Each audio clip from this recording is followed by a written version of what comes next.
అందరికీ శనార్థులు. అవుగన్ని మీ అందరికీ చక్కెర పోసేసుంటి వార్త.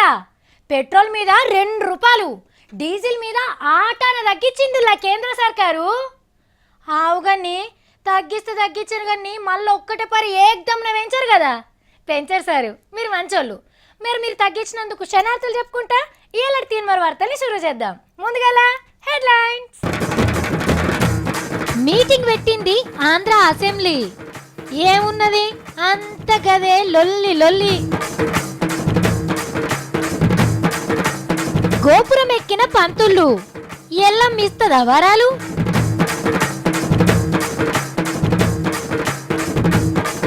కూలగొట్టుండ్రి కట్టెల పొయ్యిల మొగురాలు, ఇస్తదట సర్కారు బుట్ట గ్యాస్ బుడ్డీలు. మందు తాగితే మాట తప్పినట్టే, స్పీకర్ సార్ చేయించిండు ప్రమాణం అంతే. సర్వేల మీద సత్తి గరం గరం. ఒకడేమో బొగాన్ల పువ్వు ఉండొద్దు అంటాడు, ఇంకొకడేమో కుందల పువ్వు అంటే రోగం వస్తుంది అంటాడు, ఇంకొకడేమో గ్యాస్ బుడ్డి మీద ఉండొద్దు అంటాడు, ఇంకోడేమో కట్టెల పొయ్యి మీద ఉండొద్దు అంటాడు. మంగ్లీ పెడతదట రెడ్డిల కోచింగ్ సెంటర్. రెడ్డిలంటే రిచ్ రెడ్డిలే ఉండరు, పేద రెడ్డిలు కూడా ఉంటారు. వాళ్ళ కోసమే ఈ మంగ్లీ కోచింగ్ సెంటర్. అబ్బా, లీడర్ల గమ్మత్ ముచ్చట్లినక చాలా దినాలైంది కదా. అసెంబ్లీ సురువైందంటే చాలు లొల్లి లొల్లి ఉంటది. నువ్వు ఇట్లా అన్నావంటే నువ్వు ఇట్లా అనలేదా మరి, ఐషికి తైసి అంటారు. అబ్బబ్బబ్బబ్బా, పోయినసారి అసెంబ్లీ అయినప్పుడు 4-5 రోజుల దాకా టీవీ షాల్ చేయమంటేనే భయం అనిపించింది. మరి ఇలా మన పక్క రాష్ట్రం అసెంబ్లీ సురువైంది కదా. ఎవరెవరు ఏం మాట్లాడిండ్రు ఏంది కథ ఓపర్ చూద్దాం రండి. ఆంధ్ర అసెంబ్లీ మునుపటికి ఇప్పటికి ఏం తేడా లేకుంటేనే నడిచింది అనుకో రాదుండ్రి. జగన్ తొంజానుడు నేను జగమొండినని చంద్రాల్ సార్ అనుకున్నాడు జోరుగానే నడిచింది తొలసూరు దినం నాడు. అసెంబ్లీ సురువావుడే పుష్కరాలలో చచ్చిపోయిన భక్తులను చంద్రాల్ సారే చంపిండని కొద్దిసేపు లొల్లి ముద్రిచ్చిండు జగనాల్ సారు. ఇవాళ తాను చేసిన ప్రసంగం నిజంగా దయ్యాలు వేదాలు వర్ణించినట్టుగా ఉంది. సంతాప సందేశం పోయి ఆయన ఫ్యాక్షన్ సందేశం ఇస్తున్నారు అధ్యక్ష. ఇగిట్లా సాధనైనంత సేపు లొల్లి పెట్టుకొని మళ్ళా ప్రత్యేక హోదా కోసం కేంద్ర మంత్రులు రాజీనామా చేయాలనే ముచ్చట పట్టిండు ప్రతిపక్ష నేత జగనాల్ సారు. ఇక చూడుండ్రి అసలు చంద్ర రూపం చూపెట్టిండు ఆంధ్ర సీఎం సారు. ఎక్కడున్నాడు అధ్యక్ష ఈ జగన్మోహన్ రెడ్డి? ఎక్కడ దాంకున్నాడు పార్లమెంట్ లో నేను అడుగుతున్నా. మీరు కేసుల కోసం లాలోచిపడి విభజన చేసిన పాపం ఈ వైఎస్ఆర్ కాంగ్రెస్ పార్టీని. మరి హైదరాబాద్ ను ప్రపంచ పటంలో పెట్టిన ముచ్చట ఇడిచిపెడితే ఎట్లా? నేనే హైదరాబాద్ నగరాన్ని ప్రపంచ పటంలో పెట్టిన ఘనత. ఇగో దగ్గర గివ్వే ముచ్చట్లు నడిచినాయి అనుకో రాదుండ్రి. ఏపీ అసెంబ్లీలా ఎవరు లొల్లి వాళ్ళదే అన్నట్టు నడిచింది. మరి రెండో రోజు ముచ్చట్లు ఇంకెంత ఒడిగుంటాయో చూడాలి. మరి మొన్న నాయని సార్ ఏమన్నాడు, పబ్లిక్కే మాకు బాసులు, వాళ్ళేం చెప్తే మేము గదే పాటిస్తాం అని అన్నాడా లేదా? షీప్ లిక్కర్ వద్దని పబ్లిక్ చెప్తే మేము అసలుకి తేనేదేం అని మాట కూడా ఇచ్చింది కదా. మొన్న హరీష్ సార్ కూడా ఏమన్నాడు, ఎవరింటి సంసారాలు వాళ్ళకే పట్టుండాలి అని అన్నాడు కదా. కానీ అలా స్పీకర్ సార్ అయితే ఏకంగా పబ్లిక్ తోని ప్రమాణమే చేయించిండు. కావాలంటే చూడండి. ఆడో ఊరే కాదు, అందరు లీడర్లు మందు బంధు పెట్టే ఉద్యమం సురువు చేసిండ్రు. మొన్న మంత్రి హరీష్ సారు మందు తాగొద్దని ఊరోళ్ళతో ప్రమాణం చేపించిండు కదా. అగో గట్లనే అసెంబ్లీ పెద్ద సారు మధుసూనాచారి సారు మందు బాధలు పాపే ఉద్యమం సురువు చేసిండు. ఇగో వరంగల్ జిల్లా సాయంపేట మండలం సూర్యాపేట ఊరోళ్ళతోని స్పీకర్ సార్ స్వయంగా రాసి చదివిచ్చి ప్రమాణం చేపించిండు. కావాలంటే మీరు కూడా వినుండ్రి. సంపూర్ణ మద్యపాన నిషేధాన్ని మేము ఆచరిస్తున్నాం. చూసిండ్రా, అసెంబ్లీ పెద్ద సారు మందు బాధలు దాంతోటి జనం పడే తిప్పలు తెలిసినోడు కాబట్టి మందు పుట్టిన చరిత్ర కానుంచి ఈ తీరుగా రాసుకొచ్చి జనంతో నొట్టు పెట్టించిండు. తెలంగాణ పబ్లిక్ తెలివిగల్లోళ్ళు కాబట్టి ఏ రకం మందు ముట్టనే ముట్టద్దు అన్నాడు. మొన్నటికి మొన్న జనం హౌస్ పెంచటానికే షీప్ లిక్కర్ తెస్తున్నామని పద్మారావు సారు, గుడుంబ బంద్ అయితే జనం బాధపడొద్దని అగ్గ మందు తెస్తున్నాం, వాళ్ళు వద్దంటే వద్దని నాయన సారి చెప్పిండు. ఇక ఇంతకంటే ఏం కావాలో చెప్పుండ్రి. మన సర్కార్ జనం పానం కాపాడేటందుకే పనిచేస్తున్నదని చెప్పేటందుకు. నేను చిన్నగా ఉన్నప్పుడు మా ఊళ్ళో పొద్దుగాల 6-7 గొట్ట కన్నా ముందే ఒకరికొకరు ఎదురు పడితే కనిపించేటోళ్ళు గారు. ఎందుకంటారా, మరి కట్టెల పొయ్యిల పొగ అట్లా వచ్చేది. ఇక బొగ్గుల పొయ్యిలైతే ఊపిరి ఆడకుంటూనే ఉండదు పొగ. కొన్ని ఊళ్ళలో ఇప్పటికే అదే పరిస్థితి ఉన్నది కదా. మరి గ్యాస్ కొందామంటే పైసలు వెళ్ళాయి. ఏకదమ్న 700 అంటే ఏడికెళ్ళి తెస్తారు. గందుకే సెంటర్ సర్కార్ ఓ ఉపాయం చేసింది. రోజు కూలి వారం కూలి చేసుకొని బతికేటోళ్ళ కోసం 2 కిలోల గ్యాస్ మొద్దులు తేబోతున్నది కేంద్ర సర్కారు. 2 ఏళ్ల కిందట 155 రూపాయలకు 5 కిలోల మొద్దులు తెచ్చినా అది కూడా కొనలేని పరిస్థితి అయింది. మరి దేశంలో ఎక్కువ మందిది సాలిసాలని సంసారం. సచ్చదాంక దుఃఖం అన్నట్టే ఉంటదాయే. పెద్ద మొద్దులు కొనుక్కోవాలని నెలంతా పైసా కూడేస్తే అవి ఇంట్లో కూరగాయలకో పోరని జనానికో ఊడ్చుకోబోతాయి. ఈ ఏడ గ్యాస్ మీద బువ్వగంటారు పేదోళ్ళు. దగ్గు దమ్ము పట్టిన కట్టెల పొయ్యిలతోటే కాలమేళ తీస్తారు. కానీ ఈ కాడ నుంచి 3 బాటల కాడున్న కిరాణా దుకాణంలోకి పోయి కరెంటు బుగ్గ కొనుక్కొచ్చుకున్నట్టే ఓ 2 కిలోల గ్యాస్ మొద్దు కూడా కొనుక్కొని ఉత్తగానే చేతులు పట్టుకొని పోవచ్చు. ధర కూడా 60-65 పెడతారు. కొనేదందుకు అల్కగా ఉండేటట్టు. అట్లనే గ్యాస్ కనెక్షన్ తీసుకున్నాడు కూడా అల్కగా చేసింది సర్కారు. అడ్డం దొడ్డం కాగితాలు జమ చేసుకొని గ్యాస్ ఆఫీసుల పొంటి తిరగకుండా ఉత్తగా కంప్యూటర్ల పేరెక్కిస్తే 3 రోజుల్లోనే శాంక్షన్ చేసే పథకం కూడా పెట్టిండ్రు. చూసిండ్రా, ఆడోళ్ళు కండ్ల నీళ్లు పెట్టుకుంటే దేశానికి మంచిది కాదని మోడీ సారు ఎంత కష్టపడుతున్నాడో. మరి ముచ్చట మీ చుట్టుముట్టోళ్లకు సుట్టపోళ్ళకు అందరికీ చెప్పుండ్రి. గుళ్ళల్లా అయ్యవాళ్ళు ఏం చేస్తారులా? పొద్దుగాలనే లేచి మంచిగా మడి కట్టుకొని దేవునికి పూజలు చేసి ధూపదీప నైవేద్యాలు పెట్టి హారతులు ఇస్తారు. వచ్చిన వాళ్ళకి అర్చన చేస్తారు. ఇంకేం చేస్తారు? ఈ నడుమ ధర్నాలు కూడా మస్తు చేస్తుండ్రు జీతాలు పెరగాలని. చెట్లనెక్కినట్టే గుళ్ళ గోపురాలు ఎక్కి కూడా వాళ్ళ గోస చెప్పుకుంటున్నారు. శినుకు రాలి గాలివానైనట్టు మంత్రాలు కలిసి మంచిగానే ముదురుతున్నది అయ్యగాలరా లొల్లి. ధర్నాలు రాష్ట్రోకోలు దాటి లొల్లి పెరుక్కుంటా గుడి గోపురమే ఎక్కింది చూడుండ్రి. ఎంత ప్రశాంతంగా ఉన్నా మాకు కూడా కోపం వస్తే గిట్లుంటదని చూపెట్టిండ్రు హైదరాబాద్ బల్కంపేట ఎల్లమ్మ గుడి కాడ పంతుళ్ళు. అంబానా సంఖ్యలకు కూడా ఆమ్దానీయమని దేవుని షోను వేసేటోళ్ళం. మా బతుకుల బాధలు షోలో పెట్టారా అని మడి కట్టుకొని గుడి గోపురం ఎక్కిండ్రు. ఓ పక్క పొంచి ఉన్న పంతులు పట్టుగా పెట్టట్టున్నది, జరంత కిందికి దిగో. పైలం ఇక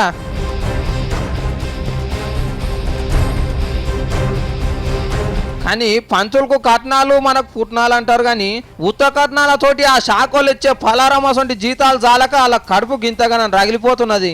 అందుకే ఈటల సార్ గల్లపెట్టెలకెళ్ళి జీతాలు ఇస్తామని చెప్పేదాకా మా నోట మంత్రాలు, భగవంతునికి పూజలు, భక్తులకి ప్రసాదాలు బంద్ అంటున్నారు. ఇక రోడ్డు మీద గింతగరం లొల్లి అవుతుంటే ఉత్తగానే ఉంటదా? వచ్చిపోయే పార్టీలన్నీ పంతుల పక్కన చేరి అయ్యేవాళ్ళకు జిందాబాద్లు, సర్కారుకు డౌన్లు కొడుతున్నారు. ఇక ఇంత అవుతున్నా అంతా దేవుడే చూసుకుంటాడు అన్నట్టు సర్కారు ఉన్నది. ఇక పంతులకు ప్రభుత్వానికి నడుమ నైవేద్యం లేక దేవుళ్ళు తనలాడుతున్నారు కదా అని బాధపడుతున్నారు భక్తులు. ఉల్లిగడ్డలు వండించిన వాళ్ళేమో శ్రీమంతులు అవుతారు. కానీ మనం ఏ కూరలైనా అది వడకపోతే రుచి అనిపించదో, అది లేకపోతే వెళ్తా అనిపిస్తుందో. ఆ పంటను వండించిన వాళ్ళు అయితే రోడ్డు మీద పడ్డారు. ఆ పంటను రోడ్డు మీద వేస్తుండ్రు. ఉల్లిని నమ్మిన వాళ్ళు ఊళ్ళు కొనేటట్టు అవుతుంటే పాపం దీన్ని నమ్ముకున్న వాళ్ళు ఊళ్ళకి వెళ్ళిపోయేటట్టు అవుతున్నారు. ఇంత కదేందో మీరే చూడండి. చూస్తున్నారా ఈడ టమాటాలను ఎట్లా వారవస్తున్నారో? రంగారెడ్డి జిల్లా చేవెళ్ళ మార్కెట్లా ఇగో గిట్లా జోరుగా వారవస్తున్నారు సంచుల కొద్ది టమాటాలను అని అనుకుంటున్నారా? కాదుల్లా, సరిపోను ధర రాక గిట్లా ఆళ్ళ నోట్లాళ్ళే మన్ను పోసుకున్నట్టు చేసుకుంటున్నారు. మరేం చేస్తారు చెప్పుండ్రి? ఈ కూరగాయలేమో కొనబోతే కొరివి, అమ్మబోతే అడవన్నట్టే ఉంటాయి. రక్తం చెమట చేసుకొని కొండంత ఆశ కొద్ది మార్కెట్కి పట్టుకపోతే అగ్వకు పావు షేర్ అమ్మిపోమంటున్నారట. గట్ల అమ్మమంటే ఎట్లా చేతులు వస్తాయి? పోనీతి రేపైతే మంచిగా వస్తాయేమో, ఎక్కువ వస్తాయి అని ఉంచుకుంటే ఇంత మురిగిపోయి దేనికి వనికి రాకుండా అయిపోతున్నాయి. గందుకే కడుపుల రందిని కంటి కింద అనగబట్టుకొని బర్లు గొడ్లన్నదిని ఇంత కడుపు నింపుకుంటాయని ఇడవోస్తున్నారు రైతన్నలు. కానీ చూస్తున్నారా, పండించే రైతుకు కష్టాలే, పిరం ధరలతోని కొనలేక తినేటోళ్లకు కష్టాలే. కానీ నడుమ మారుబేరం చేసే బోకర్గాన్లేమో మంచిగా కమాయించుకుంటుండ్రు. ఈ రోజులు ఎప్పుడు పోతాయో, రైతే రాజన్న ముచ్చట ఎన్నడైతుందో అని రంది పడుతున్నారు వ్యవసాయం కష్టాలు బాగా ఎరకైనోళ్ళు. ఇవాళ మన పక్క రాష్ట్రం అసెంబ్లీ సురువైంది కదా, వార్తలు తెమ్మందోళ్ళనా? మరి ఏం వార్త తెచ్చిందో మా మంగ్లీ వేసుకుందాం. బాగుండ్రి మంగ్లీ. ఓ మంగ్లమ్మ, అరే కనిపిస్తలేదా? Mangli coaching centre only for Reddy. అయ్యా మంగ్లీ కోచింగ్ సెంటర్ ఓన్లీ రెడ్డిలకే అని పెట్టుకున్నట్లా మతలబేందో. గ్రూప్స్ కోచింగ్ ఇచ్చి గ్లాడియేటర్లను చేస్తా, సివిల్స్ కోచింగ్ ఇచ్చి సింహ స్వప్నం వసంటి IAS IPS లను తయారు చేస్తా, పేద రెడ్డిని పెద్ద రెడ్డిగా తయారు చేస్తా. అయినా పిల్ల గాళ్ళేమో రాజ్యాలు ఏదటోళ్ళు, నువ్వేమో బంజారా పిల్లవు. నువ్వు కోచింగ్ సెంటర్ పెడితే గది నడుస్తుందా? నడిపి చూపిస్తా సావిత్రి. ఈ బంజారా పిల్ల పెట్టిన కోచింగ్ సెంటర్లో కోచింగ్ తీసుకొని మేము ఎంత గొప్పోళ్ళమైనామని నా స్టూడెంట్స్ అంటుంటే అబ్బా నాకెంత గర్వంగా ఉంటుంది చెప్పు. అబ్బో ఆశకు అద్దుండాల తల్లి. ఆశ కాదు సవోల్స్, నాయని సారో, రేవంత్ సారో, ఉత్తమ్ సారో, జేసీ సారో తలో 1 లక్ష చందాగిచ్చిర్రనుకో, నా కోచింగ్ సెంటర్లను కోటిల షాపులు లెక్క పెట్టుకుంటా. ఓ మంగ్లీ, రెడ్డిలంటే అంతో ఇంతో సెటిల్ అయిన వాళ్ళే చాలా మంది ఉంటారు. ఇక నీ ఫ్రీ కోచింగ్ ఎవరు తీసుకుంటారు? రెడ్డిలంటే రిచ్ రెడ్డిలే ఉండరు, పేద రెడ్డిలు కూడా ఉంటారు. వాళ్ళ కోసమే ఈ మంగ్లీ కోచింగ్ సెంటర్. నీ ఉద్దేశం మంచిగానే ఉన్నది కానీ వర్కౌట్ అవుతుందంటవా? ప్రతిదానికి అంగీకి గుండికున్న లింక్ ఉంటా సవో. కోకిల్ పాయింట్లు తీస్తున్నది కదా. ఇప్పుడు వైశ్య బ్యాంక్ అని పెట్టిర్రు, అందులో వైశ్యులు మాత్రమే పనిచేస్తుర్రా? వైశ్యులు మాత్రమే ఖాతా తెరిచిర్రా? కాదు కాని పిల్ల, మన ఆఫీస్లో ఉన్న వెంకటరెడ్డి సార్ పేరు మీనో, దామోదర్ రెడ్డి సార్ పేరు మీనో పెడితే ఒక అర్థం ఉన్నది కానీ నీ పేరు మీద కోచింగ్ సెంటర్ పెడితే అది నడుస్తుందా? ఏమో నాకు జర డౌటే అనిపిస్తుంది. అరే కొలుపు పెట్టి చెప్తుంటే మళ్ళీ తలుపు పెట్టి అడుగుతున్నావేంది సవోల్స్? పేద రెడ్డిల కోసం ఎవ్వరైనా సేవలు చేసుకోవచ్చు. అయినా గాని నీకు పోయి రెడ్ల మీద గింత ప్రేమ ఉట్కొచ్చింది ఎందుకు? అరే జింత్రాడి, ఇప్పుడు జేసీ దివాకర్ రెడ్డి సార్ 10 లక్షలు ఇస్తానన్నాడా లేదా? ఇస్తా అన్నాడు. 10 లక్షలు ఇచ్చినప్పుడు అందులో 5 కోచింగ్ సెంటర్లు పెట్టుకోవచ్చు, 5 మిగిల్చుకొని జల్దీ పెళ్లి చేసుకోవచ్చు.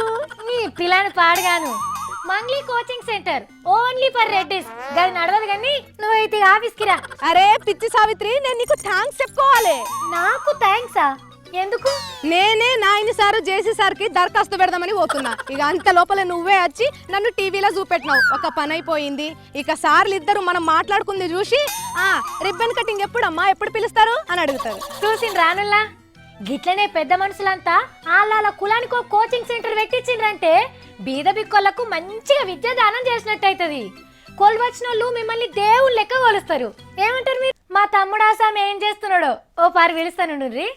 సత్తి, తమ్మి సత్తి ఆగో, ఏమో కొత్తగా ఏదో ఐడి కార్డు వేసుకున్నాడు.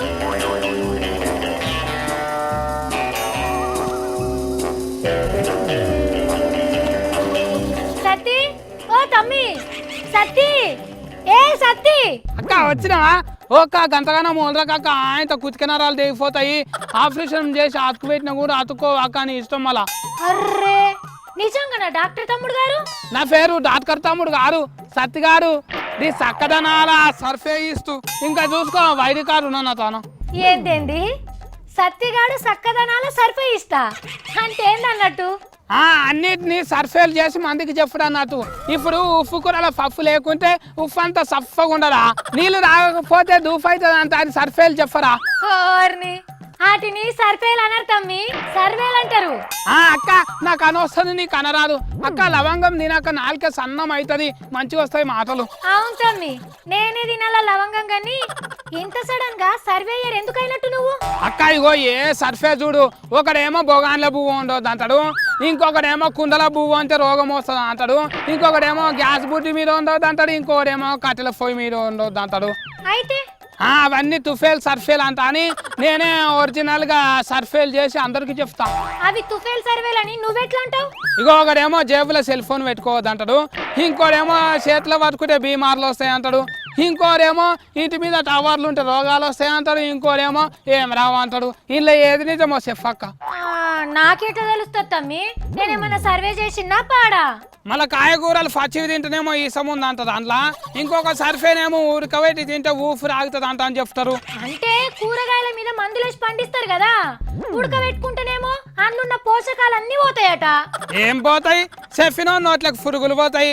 మన తాతలు నాయనమ్మలు అందరూ ఇన్నోతులు ఈసం తింటేనే బతుకున్నారా? మరి వాళ్ళు డాక్టర్లు కదా తమ్మి, మంది మీద ప్రయోగాలు చేసి చెప్తారు. ప్రయోగాలు కారక్క, వాళ్ళకున్న రోగాలు మన మీద అంటిస్తున్నారు. పగటీలో నిద్రపోద్దంట పొద్దుమికి బువ్వ తినొద్దంట మాఫటీలో పెరుగు తినొద్దంట టీవీ చూస్తే గుండె ఫోటో వస్తుందంట పక్కకు తిరిగి పంచ పచ్చవాతం వస్తుందంట ఏంటివి ఇవన్నీ అంటే మంది పానాలు మంచిగా ఉండాలనే కదా తమ్మి వాళ్ళు సర్వే చేసి చెప్పేది. నీళ్ళ షాపకు ఏ సర్ఫే ఇస్తూ ఈత నేర్పిండక్క మళ్ళీ ఆనవాడే ముంగట కఫన్ ఒలరమంట అని ఏ సర్ఫే ఇస్తూ చెప్పిండు మబ్బులేసి ఒలరమంటాను కోడికి ఎవరు చెప్పిండ్రక్క? అరే సత్తి ఇగో సర్వేలు అనేటివి ఏం చెప్తాయంటే పలానా దాంతోని పలానా నష్టం ఉన్నది పాయిది ఉన్నది కిసుంటి చెప్తారు కానీ నష్టం చేయాలని కాదు కదా. అరే నువ్వు ఊరు బాతీలు ఎన్నటి సంది ముట్టిస్తున్నావు అక్క? నా చిన్నప్పటి సంది ముట్టిస్తున్నా. మరి అమ్మమ్మలు నాయనమ్మలు ఎన్నటి సంది ముట్టిస్తున్నారు? వాళ్ళ ఓ 50-60 ఏళ్ళ నుంచి తమ్మి. మరి అన్ని ఏళ్ళ సంది ముట్టిస్తే రాని క్యాన్సర్ ఈ సైనాలు చెప్పంగానే వస్తుందా అక్క? కరెక్టే తమ్మి నువ్వు అంటున్నది. చెట్టు ఎక్కింది ఎందుకు అనుకుంటున్నావు అక్క? తెలివి ఎట్లా పెరుగుతుందో చూద్దామంట అని వాళ్ళు కూడా అబద్ధమే చెప్పిండ్రాక. చెట్టు కొమ్మలు అయితే పెరుగుతున్నాయి కానీ నా తెలివి అయితే పెరుగుతలేదు. అట్లనే దోమల పిల్లల పొగ విలిస్తే బీమార్లు వస్తాయి, కార్బైడ్ పండ్లను తింటే క్యాన్సర్ వస్తుందని కూడా చెప్పింది తమ్మి. అబ్బా నాకు ఎరకైంది అక్క. నరం లేని నాలుక 40 తీట్ల మాట్లాడుతుందంట అక్క. నా నాలుకకి నరం ఉన్నది అందుకే 90 తీట్ల మాట్లాడుతున్నా. అబ్బా అబ్బా ఏం చెప్పినావు తమ్మి. ఓ సార్లు ఇన్నారు కదా మా సత్తి చెప్పింది. సర్వేలు ఏమన్నా ఉంటే మాకు చెప్పకుండ్రి, మమ్మల్ని భయపెట్టకుండ్రి. సర్వే రిపోర్టు సర్కార్కి ఇయ్యండ్రి, నష్టం ఉంటే బంద్ పెట్టిండ్రి. ఓడగొట్టినోళ్ళ ఇంటికన్నా మనం రెగ్యులర్ గా ఓంగని ఏటీఎం సెంటర్ కి ఓందైతే మనకు తెల్లారది 30 తారీఖు దాకా ఆఫీస్ లో పనిచేస్తే 31వ తారీఖు నాడు వచ్చిన కష్టాన్ని మన చేతికి అందించేటి ఏటీఎం సెంటర్లు. ఎప్పుడు గుడికి పోనోళ్ళు కూడా ఎప్పటికీ ఏటీఎం సెంటర్ కి పోతూనే ఉంటారు. ఏటీఎం అంటే ఏ ఫర్ వచ్చినోళ్ళు, టీ ఫర్ తిప్పల పడకుంటా, ఎం ఫర్ మర్యాద చేసేటి అన్నట్టు. మరి గంత మంచి మర్యాద రామన్నలను మనం ఎంత మర్యాదగా చూసుకుంటున్నాం, వాళ్ళెంత మర్యాదగా ఉంచుతున్నారు. ఓ పారు చూడండి. తట్టలు రాసుకుంటే మట్టి రాలినట్టు గిడ ఏటీఎంలు రాసుకుంటే కాగితాల కట్టలు రాలుతున్నాయి. చూస్తున్నారా హైదరాబాద్ ముసారా బంగ్లా ఏటీఎం అర్రా ఎట్లున్నదో. అచ్చం పక్క పొంటున్న మూసికాల లెక్కనే కొడతలేదు. పైసలు తీసుకున్నోళ్ళు ఖాతాల పైసలు చూసుకునేటోళ్ళు వచ్చి కాగితం ముక్కలు వారేయంగా పారేయంగా ఇగో గీ తీరు చెత్త గుట్టలైనయి. దీన్ని చూస్తుంటే చెత్త కుప్పలల్లనే ఈ మిషన్ ను వారేసినట్టు అనిపిస్తలేదు. పట్టిలేని సంసారం ఎట్టి దొంగల పాలవుడంటే గిదే కదా. ప్రైవేట్ వాళ్ళ బ్యాంక్ అయితేనేమో అందరు రావాలని అందంగా పెట్టుకుందురు, కానీ సర్కారు బ్యాంకు ఎస్బీఐ వాళ్ళేమో గిట్ల భయం లేని కోడి బజార్ల గుడ్డు పెట్టినట్టు చేసిండ్రు. ఎన్ని రోజులు అవుతున్నదో దీంట్లో చెత్తుడవక. అయిపోతున్న కొద్ది కాగితాలు పెడుతున్నారు, నోట్ల కట్టలు పెడుతున్నారు, కానీ పారేసిన కాగితాలు అయితే తీసేస్తలేరు. అగో ఆ గోడలు చూడండి ఎట్లున్నాయో, మంచిగా చల్లటర్రలా సుఖంగా ఉన్నదని. మరెవడన్నా వచ్చి పనిలేనోడు మంట కాగుతానో చెత్త లేకుండా చేద్దామనో ఒక్క అగ్గిపుల్ల గీకేస్తే ఏం కావాలి? ఆ మిషన్లు ఉన్న కట్టల పైసలు కూడా గాలిపోవా? అది ఓనియ్యి. ఎవడన్నా బాంబుల సొంటి ఏమన్నా దాచుకొని పోతే ఏదన్నా నెటమెటమైతే ఎట్లుంటది? మనిషికో మాట అంటారు. మరి దీని మంచి చెడ్డ చూసేటోళ్ళని ఏమనాలనో ఇక మీరే అనుండ్రి. పిరికిడి మీషం ఉన్నోనికి రోషం ఎక్కువ, రోషం ఉన్నోనికి బలం ఎక్కువ అని అంటారు కదా మనోళ్ళు. మీసాలతోని బండరాలు కట్టుకొని లేపినోళ్ళు ఉన్నారు, నిమ్మకాయలు నిలబెట్టినోళ్ళు కూడా ఉన్నారు. కానీ అబ్బో గీనను చూస్తుంటే మీసాలతోని గింత పెద్ద పని ఎట్లు చేసిండో నాకు అసలు ఏం అర్థమైతలేదు. మీసం తిప్పమంటే దాన్నేముంది, ఎవరైనా తిప్పుతారు. కానీ మీసంతోని సాహసం చేయమంటే కొందరే చేస్తారు, అందులో గీనొక్కడు.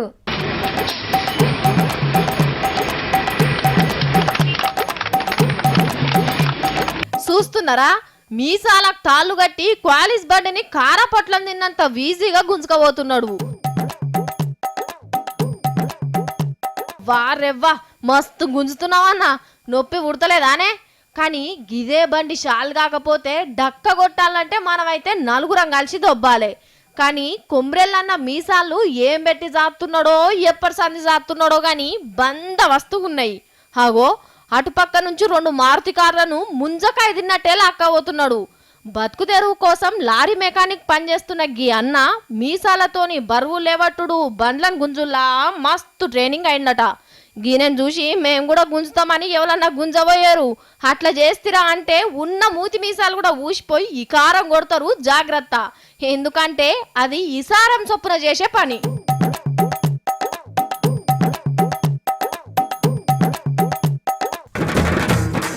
మీటింగ్ పెట్టింది ఆంధ్ర అసెంబ్లీ.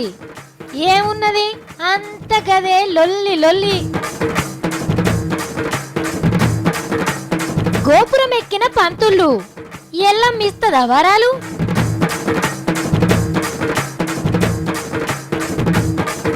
కూలగొట్టుండ్రి కట్టెల పొయ్యిల మొగురాలు, ఇస్తదట సర్కారు బుట్ట గ్యాస్ బుడ్డీలు. మందు తాగితే మాట తప్పినట్టే, స్పీకర్ సార్ చేయించిండు ప్రమాణం అంతే. సర్వేల మీద సత్తి గరం గరం. ఒకడేమో బొగాన్ల పువ్వు ఉండొద్దు అంటాడు, ఇంకొకడేమో కుండల పువ్వు అంటే రోగం వస్తుంది అంటాడు, ఇంకొకడేమో గ్యాస్ బుడ్డి మీద ఉండొద్దు అంటాడు, ఇంకోడేమో కట్టెల పొయ్యి మీద ఉండొద్దు అంటాడు. మంగ్లీ పెడతదట రెడ్డిల కోచింగ్ సెంటర్. రెడ్డిలు అంటే రిచ్ రెడ్డిలే ఉండరు, పేద రెడ్డిలు కూడా ఉంటారు. వాళ్ళ కోసమే ఈ మంగ్లీ కోచింగ్ సెంటర్. చూసిరు కదా గివి ఇవాళ నేను పట్టుకొచ్చిన తీన్మార్ ముచ్చట్లు. మళ్ళీ పరి తీన్మార్ వార్తలలో కలుద్దాం. గప్పటిదాకా చూస్తూనే ఉండండి V6.